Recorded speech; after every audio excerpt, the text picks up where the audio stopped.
Hello students, myself Mrs. Kinjal Panchal. I am a teacher in GEMS International School. Students of Standard 6, listen carefully. Students, in this video I will continue your chapter 13 in SS subject. Okay, SS. 13 is India or surface vegetations, wildlife. Okay.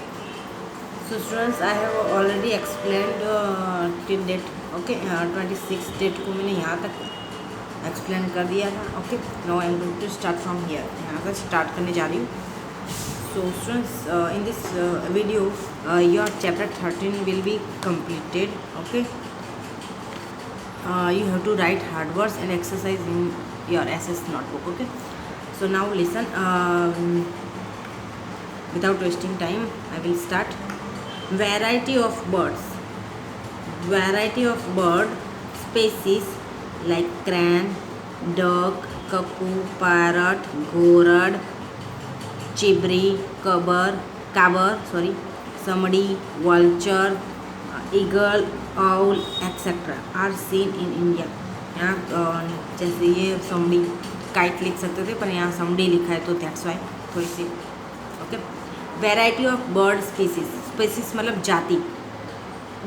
जो birds है उसकी अलग अलग जो जाति है, जैसे कि कौन कौन सी जाति. क्रैन बर्ड सारे हम काउंट तो बर्ड्स में ही करते हैं, लेकिन उसके नेम्स जो होते हैं तो सब अलग अलग होते हैं. ओके, बाकी हम सबको कॉमन नेम क्या है, बर्ड्स. ओके, तो बर्ड्स की अलग अलग जो जाति है, जैसे कि क्रैन है, डॉग है, ककू है, ये वल्चर, समड़ी, ये सब वॉट एवर हमें को इंडिया में देखने को मिलता है. Okay, peacock is our national bird. This one is most important.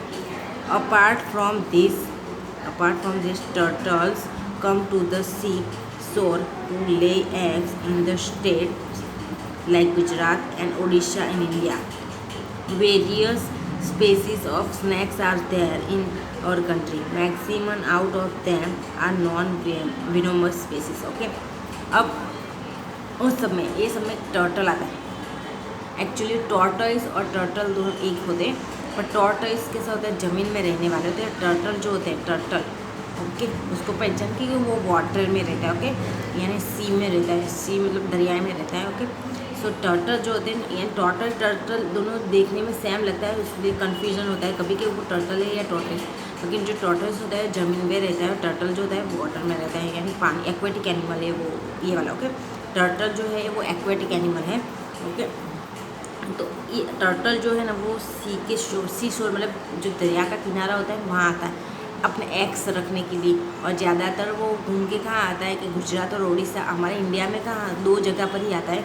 India के दो, एक गुजरात में आता है और एक उड़ीसा में ही वो अपने एग्स रखने आता है. एग्स, दरियाई जो किनारा होता है वहाँ एग्स रखने आता है. ओके, तो हमारे इंडिया में जो इंडिया में गुजरात को ही आपको पता है 1600 किलोमीटर जो सी शोर है वो मिला है. ओके, दरिया किनारा मिला है 1600 किलोमीटर. ओके, तो गुजरात में आता है और एक उड़ीसा में आता है वो अपने एग्स रखने के लिए. Okay, various species of snacks. अब बहुत सारे स्पेसीज मतलब बहुत सारे स्नैक्स की जाति भी हमारे कंट्री में है. उसमें से बहुत सारे जो स्नैक्स है, मैक्सिमम स्नैक्स वो नॉन वेनोमस है. नॉन वेनोमस मीन्स जहरीले नहीं है. नॉन वेनोमस मतलब जहरीले नहीं हैं. ओके, यानी जहरीले नहीं है. ओके, चलो, you know very well. Okay, this one.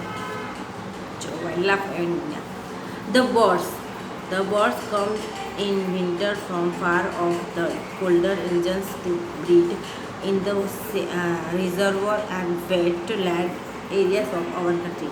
अब बर्ड्स जो होते हैं ठंडी के मौसम में बहुत दूर से आते हैं. ठंडी के मौसम में बहुत सारे बर्ड्स होते हैं, आपको पता होगा.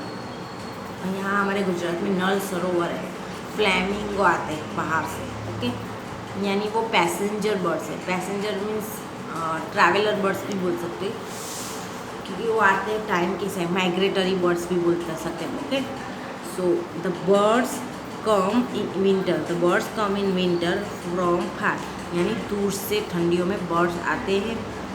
अपना जो कोल्डर रीजन होता है ना, कोल्डर ठंडियों के रीजन. ओके, एक्चुअली ब्रीड करने के लिए. Okay, breed in the reservoirs, यानी उनका कैसा होता है पता है कि जैसे पानी होता है, पानी होता है ना, जलाशय, जैसे समुद्र, दरिया का किनारा, रिजर्व दरिया का किनारा होता है, या तो कुछ ऐसा होता है ना पानी वाला एरिया, उसमें क्या वो ब्रीडिंग करने के लिए आते हैं। और हमारे कंट्री में वेट बोलने का मतलब ऐसी ज़मीन है जो गीली पानी, दरिया, आपको पता होगा दरिया है, दरिया सी, तो उसके आसपास का जो भी एरिया होगा थोड़ा सा वो वेटी होगा, वेट मतलब गीला होगा, वहाँ ह्यूमिड जिसको बोलते हैं, ओके, ह्यूमिड एटमॉस्फेयर होगा, ओके। सो ह्यूमिड एटमॉस्फेयर की वजह से वहाँ ब्रीडिंग का मैं यहाँ ये आपको है ना थोड़ा सा डीप में नहीं समझाऊंगी, ओके बच्चों, ओके। ब्रीड मतलब आपको थोड़ा सा ही समझा कि बच्चे पैदा करने के लिए, okay. Thousands of foreign birds come to the region of Nal Sarovar, Khijadia, Thor, Charidhan in Kutch of Gujarat during winter and return to their native as winter gets over. These birds are called tourists or migratory birds. This one is most important. Okay. देखो, thousands of foreign birds number, बहुत सारे foreign birds जो थे, foreign से birds जो हमारे गुजरात के कहाँ गए, ये बोलो कैसे, विंटर सीजन जब स्टार्ट होते हैं ना, विंटर सीजन स्टार्ट, तब वो गुजरात में आते, कहाँ का, तो नल सरोवर जो फेमस है। आप विंटर में आप वहाँ जाओ तो वहाँ का नज़ारा देख के आपको बहुत अच्छा लगेगा, ओके। सो विंटर में आते हैं और विंटर जब ओवर होती है तब वो लोग अपने नेटिव में या जहाँ से आए होते हैं वहाँ चले जाते हैं। और इस तरीके के जो भी बर्ड्स है उसको क्या बोलते हैं, टूरिस्ट बर्ड्स या माइग्रेटरी बर्ड्स। मैंने पहले बताया था migratory birds, okay. Now turn your page. देखो, flamingo is seen in null Sarovar run of Kutch, margy or wetland areas. It has long legs and white pink shaded body. It makes its nest only in Kutch in Gujarat, India. In the alkaline and muddy soil on the ground, it makes a small round deep heap of mud and lay eggs on the top of it after making a shock in it. Flamingo, Nal Sarovar में flamingo है। अभी तो आपको पता नहीं कि ठंडी के मौसम में कई स्कूल में से पिकनिक भी रखते हैं नल सरोवर का, क्योंकि दैट्स वाई स्टूडेंट्स ये जो नज़ारा है, ये व्यूज़ जो है, उस टाइम का जो व्यूज़ होता है वो कैसा होता है, क्योंकि जब सारे फ्लैमिंगो वहाँ आते हैं नल सरोवर में एक साथ, 1 2 3 नहीं, हज़ारों थाउजेंड्स के नंबर्स पे वो फ्लैमिंगो होते वो आते हैं, ओके। सो वो नज़ारा जो व्यूज़ है वो देखने के लिए अरेंज करते हैं, okay. Sanctuaries national park, bio reserve zones, okay, sanctuaries, okay, national park zone. अब यहाँ हम लोग देखेंगे, okay. For the purpose of protecting wildlife some areas are exposed to special legal provisions. Let us get, यानी wildlife, यानी जो wild life है, जंगल के जो एनिमल्स जो है, ओके, उनका जीवन बचाने के हेतु से ये सेंचुरी, नेशनल पार्क, ये सब बनाया गया है, ओके। एस्टेब्लिशमेंट और the details examples, okay. Sanctuary किसके हिसाब से, सेंचुरी जो होती है बाय स्टेट गवर्नमेंट इसका ऑर्गेनाइज एस्टेब्लिशमेंट करती है। और national park with combined efforts of state and central, ये दोनों नेशनल पार्क जो होते हैं वो सेंट्रल और स्टेट गवर्नमेंट दोनों के अंदर रहता है। Bio reserve zone according to the international criteria, तो bio reserve zone according to the international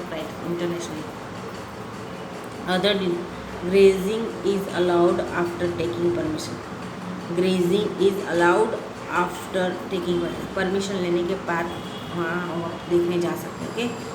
complete restriction on the grazing of domestic animals.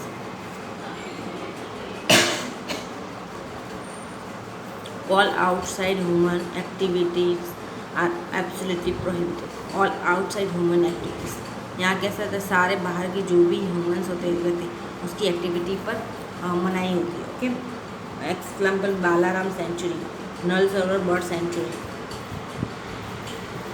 Grazing is allowed after taking permission, permission लेने के बाद आप वहाँ जा सकते हैं. ओके, तो ना बालाराम सेंचुरी और नल सरोवर बर्ड सेंचुरी. ओके, चलो.